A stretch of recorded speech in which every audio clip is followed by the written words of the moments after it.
விபத்தில் பாதிக்கப்பட்ட நபருக்கு இழப்பீடு வழங்காத புதுக்கோட்டை பொதுப்பணித்துறை அலுவலகத்தின் தளவாட பொருட்களை நீதிமன்ற அலுவலர் ஜப்தி செய்யச் சென்றதால் பரபரப்பு ஏற்பட்டது. கடந்த 2014 பொதுப்பணித்துறை அலுவலக வாகனம் மோதியதால் ராமமூர்த்தி என்பவருக்கு கால் முறிவு ஏற்பட்டது.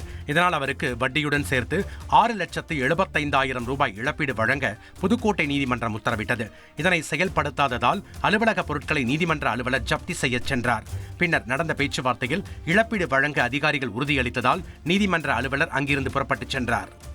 தேசத்தின் கடல்வழி பாதுகாப்பை உறுதிப்படுத்த வலியுறுத்தி சைக்கிளில் பேரணியாக வந்த மத்திய தொழில் பாதுகாப்பு படையினருக்கு தமிழக எல்லையான ஆரம்பாக்கத்தில் உற்சாக வரவேற்பு அளிக்கப்பட்டது. கிழக்கில் மேற்கு வங்கத்திலும் மேற்கில் குஜராத்திலும் தொடங்கிய சைக்கிள் பேரணி வரும் 31ஆம் தேதி கன்னியாகுமரியில் நிறைவடைகிறது.